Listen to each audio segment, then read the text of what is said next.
여러분 안녕하세요.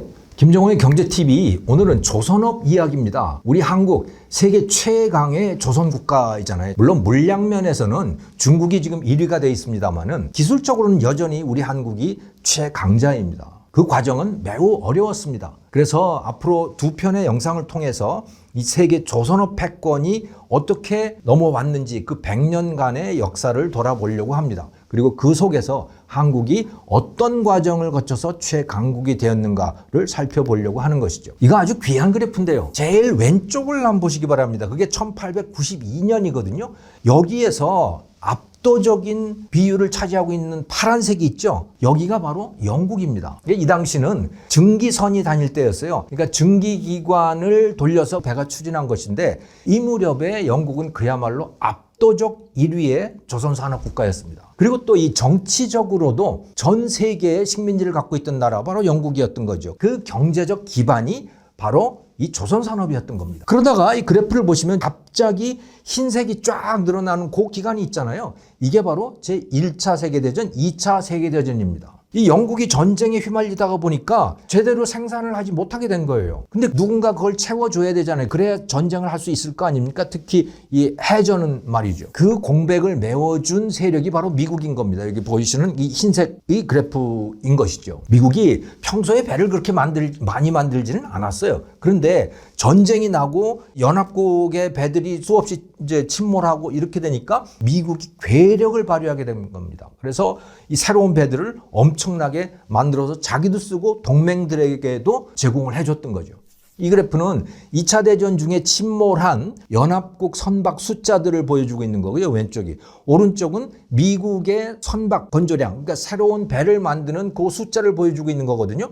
1942년 한 해 동안만 보시면 1600척의 연합국 해군 함정들이 격침을 당했어요. 그런데 미국의 생산이 급격하게 늘어나죠. 여기 빨간색으로 되어 있는 거예요. 미국이 1943년에 새로 만드는 배의 척수가 2000척 가까이 됩니다. 그래서 미국은 전쟁 중에 세계 최고의 조선 강국으로 변신을 했던 겁니다. 하지만 전쟁이 끝나면서 미국은 다시 배 만드는 일에 급격하게 흥미를 잃게 되었죠. 그래서 이 무렵 빨간색도 상당한 비중으로 성장을 하는데 그 빨간색이 덴마크, 프랑스, 스웨덴 같은 유럽 국가들입니다. 이 유럽 국가들의 신규 선박 생산량도 급격하게 늘어나는 걸 보실 수가 있어요. 영국의 조선업은 1950년대부터 급격히 쇠퇴를 하는데요. 그 자리를 차지한 새로운 강자가 누구냐? 그게 바로 일본입니다.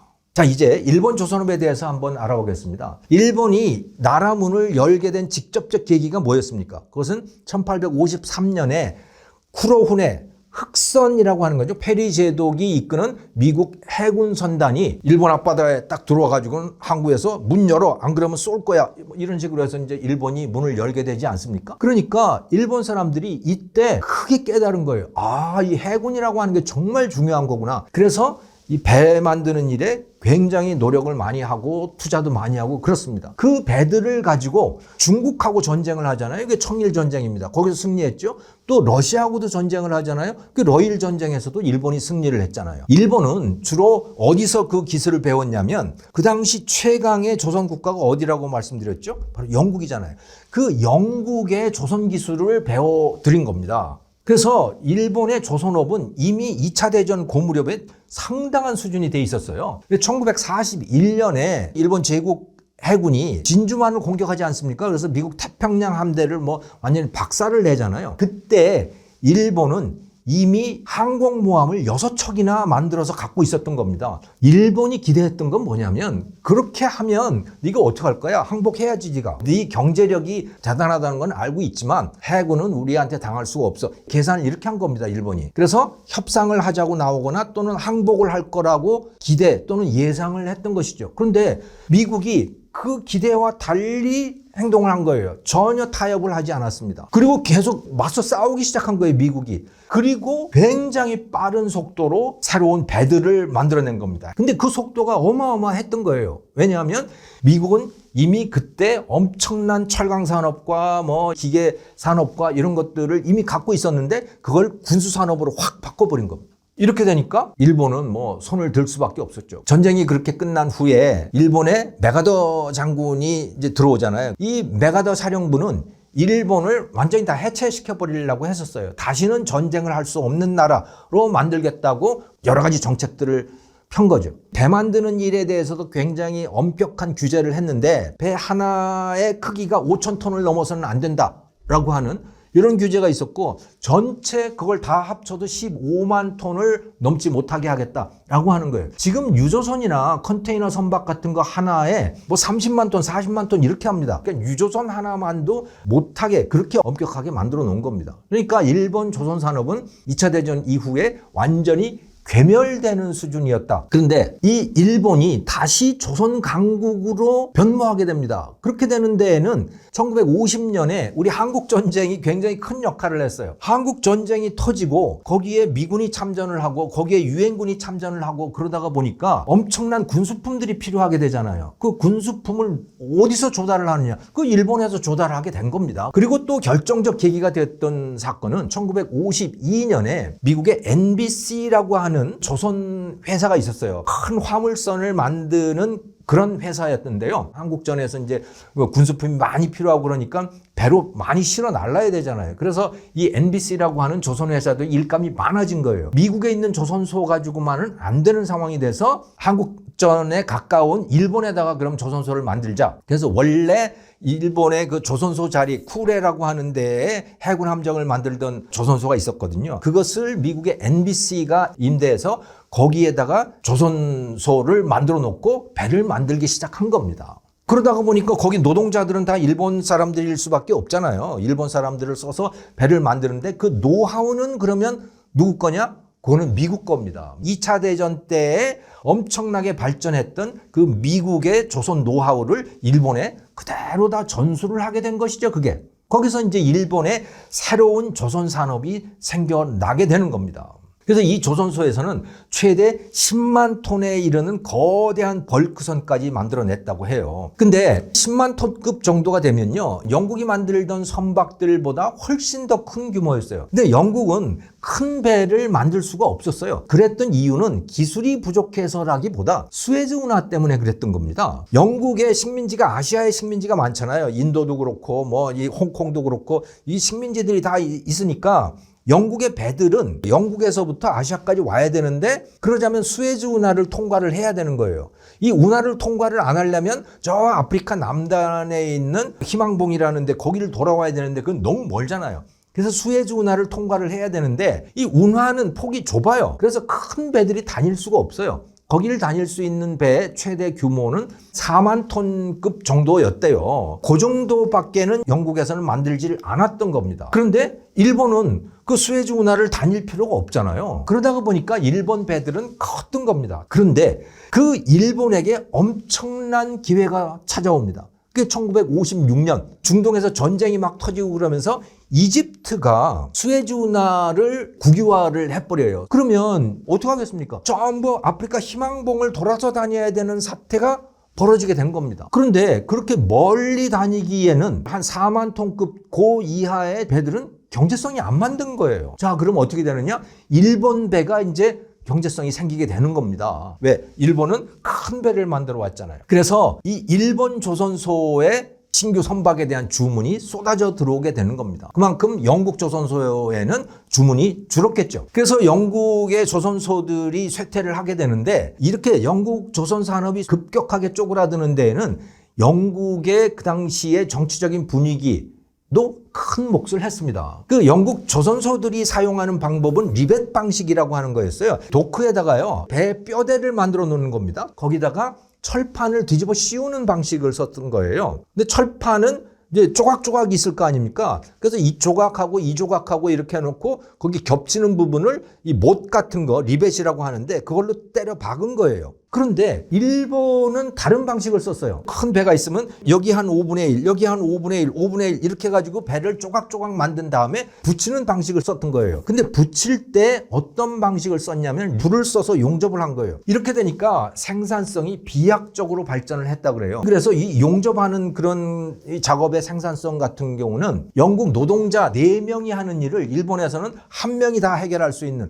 그런 상태가 된 거예요. 그러면 이런 방식이 있으면 영국 조선소들도 이걸 배울만 하잖아요. 그런데 바꾸지 않았어요. 바꾸려 그러면 기존에 그 일을 하던 사람들이 작업을 바꿔야 하고 또는 일자리를 잃어야 되고 이런 문제가 생긴 거예요. 그러니까 노동자들이 이 변화를 거부했던 것이죠. 2차 대전 직후에 애틀리라고 하는 사람이 이끄는 노동당 정부가 집권을 했어요. 그러면서 영국은 완전한 사회주의 국가가 됩니다. 물론 정치적으로는 민주주의지만 경제적으로는 사회주의가 됐고, 그래서 큰 기업들, 특히 조선 기업들 같은 건 다 국유화를 해 나갔던 거예요. 그러다가 보니까 노동자 천국이 된 겁니다. 조선업도 노동자가 싫어하는 건 할 수가 없었어요. 결과는 뭐였느냐? 전 세계의 신규 선박이 일본으로 몰려가고 영국의 조선 산업은 쇠락을 면치 못했던 거예요. 그래서 일본이 1등이 되는 거죠.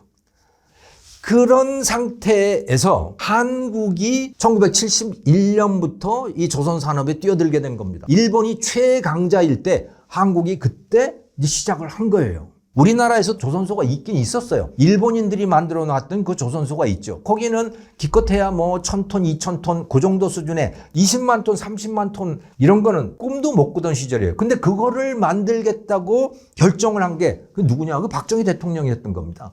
100% 박정희 대통령의 의지로 시작을 한 거예요. 그 무렵에 한국의 산업이라고 하는 게 뭐냐? 가발 팔고 합판 팔고 수출해서 이제 우리가 제법 돈을 벌긴 했잖아요. 하지만 여전히 후진국에 불과했어요. 그 당시 제가 고등학교 다니고 대학 들어가고 그럴 때는 우리가 부러워했던 나라들, 태국, 브라질, 필리핀 이런 나라들이었어요. 그런데 박정희 대통령은 이래 가지고는 안 되겠다. 산업국가로 가야겠다라고 결정을 본 거죠. 그래서 철강, 자동차, 조선 이와 같은 이제 중화공업을 해야겠다고 결단을 내리게 됩니다. 여기에는 경제적 이유 말고도 이 국가 안보라고 하는 차원에서도 굉장히 중요한 환경 변화가 있었어요. 북한의 침략이라고 하는 그 위험성이 정말 심각했거든요. 1969년에 닉슨이라고 하는 사람이 미국 대통령이 됐고요. 베트남 전쟁을 미군이 수행을 하고 있었잖아요. 한국도 참전을 했습니다마는 베트남에서 미군이 철수를 시작을 했습니다. 그리고 1971년 3월 27일 날 주한미군 2만 명이 철수를 시작을 했습니다.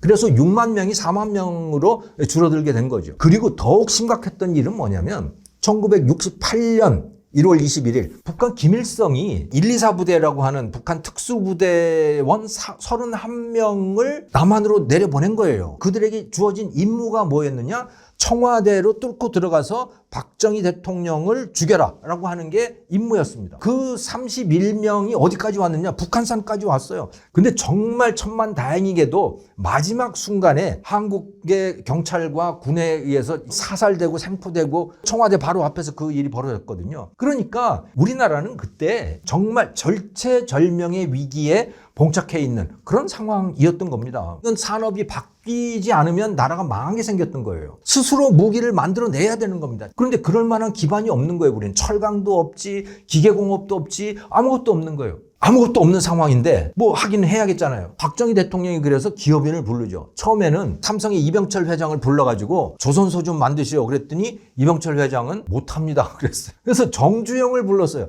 정주영 회장을 불렀는데 이거는 정말 이상한 겁니다. 정주영은 뭐 하는 사람이었어요? 현대건설을 만든 사람이잖아요. 건설업자예요, 정주영은. 그런데 그 정주영 회장을 불러서 조선소를 만들려고 지시를 하는 겁니다. 조선소에 조차도 모르는 사람한테 20만 톤, 30만 톤급 유조선을 만드는 조선소를 만들려고 하니 황당하기 짝이 없는 거죠. 정주영이라고 하는 사람은 웬만하면 일을 마다하지 않는 사람이었어요. 그런데 이 정주영조차도 망설이는 일이었던 겁니다. 그래서 그 기록들을 보면 대통령이 정주영이 고민을 하니까 담배까지 권합니다. 이 사람은 담배도 안 피던 사람이었거든요. 담배를 권하니까 못 피던 담배까지 피워대면서 그렇게 고민을 했다고 그러더라고요. 근데 어떡합니까? 대통령이 하라는데 안 할 수도 없잖아요. 그래서 정주영이 어쩔 수 없이 그 일을 맡아가지고 나옵니다. 그런데 배를 만들어 보기를 했어요. 그런 배를 보기를 했어요. 자본도 없지, 기술도 없지. 다만 있는 것은 울산에 땅이 조금 있었던 거죠. 그러니 어떻게 하겠어요? 그걸 할 줄 아는 사람을 찾아가야 되잖아요. 도와달라 그래야 될 거 아닙니까? 그 당시 세계 최강의 조선 국가는 바로 일본이잖아요. 그 일본 조선소들을 찾아갑니다. 그래서 가와사키 중공업이라든가 이런 데를 찾아다니는데 전부 거절을 당합니다. 왜냐? 미국 한국이 중국하고 손을 잡으려고 했어요. 중국하고 손을 잡아서 소련을 떼내려고 했던 겁니다. 그래서 다른 나라들, 특히 일본도 중국하고 손을 잡으려고 여러 가지 시도를 하고 있던 그런 상황이었어요. 그런 상황에서 중국의 총리였던 주울레가 4원칙이라고 하는 것을 발표를 합니다. 그 4원칙이 뭐냐? 대한민국 그리고 타이완과 거래하는 기업, 거기는 중국은 거래하지 않겠다라고 하는 거예요. 두 번째는 또 대한민국, 타이완에다가 투자하고 있는 회사하고 거래하지 않겠다는 거예요. 그리고 월남 전쟁에 미군에다가 무기를 지원한 회사들, 여기도 거래하지 않겠다. 이런 내용들인 겁니다. 이게 주울레 4원칙 중에 3개거든요. 그런데 그 일본 기업들이 우리 한국이 조선소 만드는 걸 도와주겠습니까? 당연히 안 도와주죠. 그래서 일본 기업들이 겁을 먹고 한국 기업을 멀리하고 한국 정부와도 멀리하고 이런 분위기였어요. 이게 여담입니다만은 GM 코리아라고 하는 공장이 부평에 있잖아요. 그 자리가 원래 신진자동차 자리였습니다. 신진자동차가 코로나라고 하는 자동차를 만들었었거든요. 이거는 일본의 토요타하고 합작한 공장이었어요. 그래서 잘 나갔죠. 그런데 주울레 4원칙이 발표가 되잖아요. 그리고 토요타의 입장에서도 중국에다가 투자를 하고 싶었던 거예요. 근데 중국에 투자를 하려면 대한민국에 투자하면 안 된다고 주울레가 확실하게 밝힌 거잖아요. 그러면 토요타는 어떻게 했겠습니까? 한국을 떠나게 돼요. 이 신진자동차는 완전히 낙동강 오리알처럼 돼버린 거예요. 그래서 신진자동차가 어떻게 했느냐? 할 수 없이 GM하고 손을 잡았던 겁니다. 근데 잘 안 됐어요. 그래서 망했죠. 그 망한 신진자동차를 나중에 대우그룹이 인수를 해서 대우자동차가 됐다가 그것이 다시 망하니까 지금 다시 GM 코리아로 변해 있는 상황인 겁니다. 자, 상황이 이렇게 되니까 그럼 정주영은 어디 가서 도움을 받아야 되느냐? 일본 이전에 세계 최강의 조선 강국이 어디였다고요? 바로 영국이죠. 그래서 할 수 없이 정주영은 영국을 찾아갑니다. 아주 유명한 에피소드가 있잖아요. 정주영 회장이 너스레를 떨면서 500원짜리 지폐를 꺼내서 그 500원짜리 지폐 속에 거북선이 그려 있단 말이죠. 그거를 그 은행장한테 보여주면서 여기 봐라 이거 우리가 이거 몇백 년 전에 말이지 우리 조상들이 만든 이 멋진 배인데 우리가 이거 얼마든지 만들 수 있다. 우리 DNA 속에 그게 있다. 우리 이거 다시 하려고 그러니 돈 좀 빌려줘. 뭐 이렇게 너스레를 떤 그 이야기. 바로 그게 이제 영국의 바클레이 은행을 찾아간 거예요. 그런데요. 이 사건이 어떻게 마무리가 되느냐. 이건 바클레이 은행의 입장에서 보면 여기다 돈을 빌려줄 이유가 없는 거예요. 정주영한테. 뭘 믿고 빌려줍니까? 그런데 결과적으로는 돈을 빌렸거든요. 기술 제휴도 다 하게 됩니다. 참 이게 말도 안 되는 사건이 벌어지게 되는 건데 당신이 말이야 우리 은행으로부터 돈을 빌리고자 한다면 누가 당신 배를 사준다고 하는 그 계약서 가져와. 그러면 내가 그 계약서를 담보로 해서 돈 빌려줄게. 이렇게 이야기를 한 거예요. 은행 측에서. 이게 무슨 얘기입니까? 그냥 거절한 거죠. 그런데 정주영이 그런 제안을 받고서는 오케이, 내가 배를 팔아오겠습니다 하고 배 살 사람을 찾아다닙니다. 그 배를 누가 사줬느냐? 그리스의 선박왕이었던 리바노스라고 하는 사람. 그리스는 배를 만들지는 못하지만 거대한 해운 회사들이 있잖아요. 리바노스 회장을 찾아가서 내가 이러저러 해서 조선소를 만들려고 하는데 당신이 그 사주겠다고 계약서를 하나 써주면 그걸 가지고 돈을 빌려준댄다. 그러니 하나 써줘.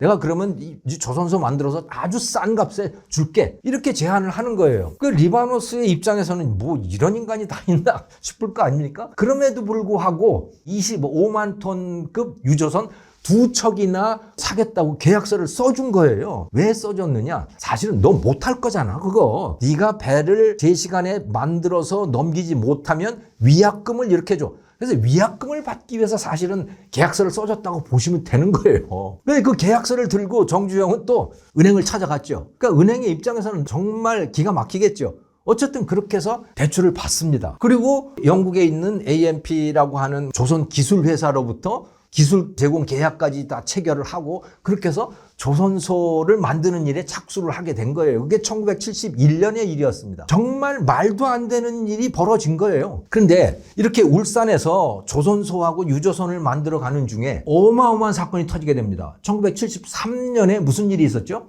오일 쇼크라고 하는 게 있었잖아요. 이 사우디를 비롯한 이 석유 수출국들이 오페크라고 하는 담합 조직을 만들게 되는 거죠. 그래가지고 기름값을 엄청나게 올리게 되는 거예요. 1배럴당 그 이전에 2.9달러, 3달러도 안 됐었는데 한 달 만에 12달러까지 오르게 되는 겁니다. 산유국은 엄청나게 돈이 쏟아져 들어오지만 나머지 다른 모든 나라들은 다 공황 상태.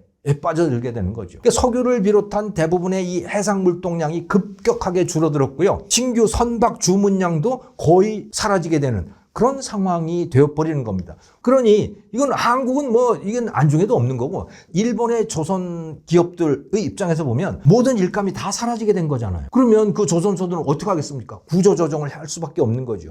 제일 앞장서서 그런 구조조정을 했던 데가 바로 일본인 겁니다. 그런데요, 이제 갓 조선소를 만들기 시작하는 한국은 계속 그걸 밀고 나갔던 겁니다. 웬만하면 다 포기했을 텐데 정주영은 그걸 계속 밀고 나갔던 거예요. 박정희가 계속 그걸 또 밀어줬던 겁니다. 왜냐하면 사실 한국의 이 조선소 건설이라고 하는 것은 단순한 비즈니스가 아니었잖아요. 나라가 망하지 않기 위해서 하는 투자, 그런 성격이 매우 강했던 겁니다.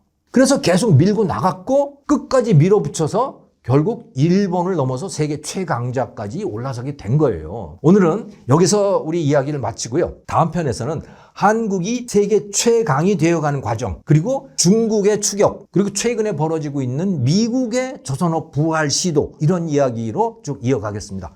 시청해 주셔서 감사합니다.